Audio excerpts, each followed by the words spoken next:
poverty worldwide has not been decreasing, and in fact, evidence shows that it's been actually increasing. So let's take a closer look.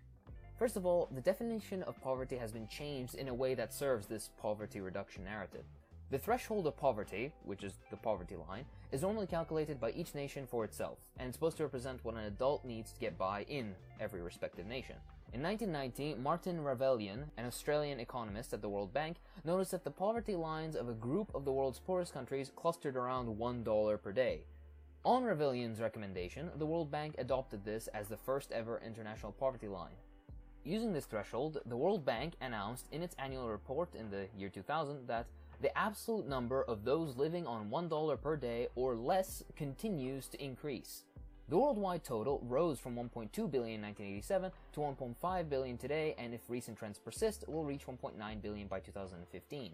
Just as soon as this horrific news came out, they flip-flopped on their position and said this: while poverty has been increasing steadily for some 2 centuries, the introduction of free market policies has actually reduced the number of impoverished people by 400 million between 1981 and 2001.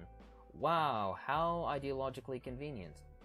This news story was possible because the bank shifted the international poverty line from its original $1.02 at 1985 purchasing power parity to $1.08 at 1993 PPP, which, given inflation, was lower in real terms. With this tiny change, this flick of someone's wrist, the world was magically better and millions rose out of poverty. The international poverty line changed again in 2008 to $1.25.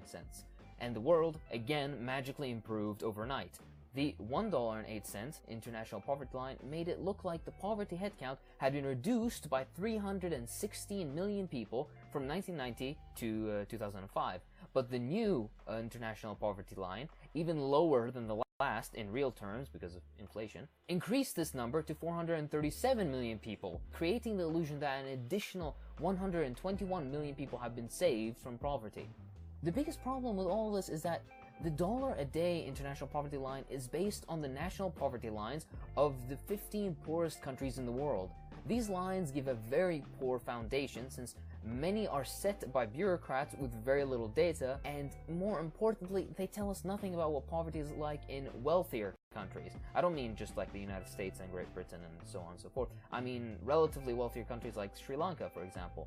In Sri Lanka, a 1990 survey found that 35% of the population fell under the national poverty line, but the World Bank, using their own international poverty line, reported only 4% in the same year. In other words, the international poverty line makes poverty seem much less serious than it actually is.